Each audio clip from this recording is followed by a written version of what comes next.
राज्यातील सनदी अधिकाऱ्यांची खांदेपालट होताना दिसते। ठाणे महानगरपालिका आयुक्त अभिजित बांगर यांची मुंबई महानगरपालिका अतिरिक्त आयुक्तपदी बदली करण्यात आलेली आहे, तर अश्विनी भिडेंची मुंबई मेट्रोच्या नव्या व्यवस्थापकीय संचालकपदी नियुक्ती करण्यात आलेली आहे। तर ही खांदेपालट आपल्याला दिसून येते।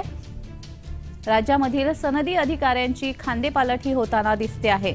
आगामी येणाऱ्या लोकसभा निवडणुकीच्या पार्श्वभूमीवर ही खांदेपालट होताना दिसते। ठाणे महानगरपालिका आयुक्त अभिजित बांगर यांची मुंबई महानगरपालिका अतिरिक्त आयुक्तपदी बदली करण्यात आली आहे, तर अश्विनी भिडे यांची मुंबई मेट्रोच्या नव्या व्यवस्थापकीय संचालकपदी नियुक्ती करण्यात आली आहे।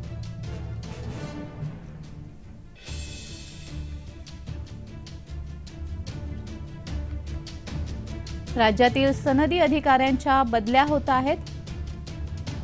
ठाणे महानगरपालिका आयुक्त अभिजित बांगर यांची मुंबई महानगरपालिका अतिरिक्त आयुक्तपदी बदली झालेली आहे, तर अश्विनी भिडे यांची मुंबई मेट्रोच्या नव्या व्यवस्थापकीय संचालकपदी नियुक्ती करण्यात आली आहे।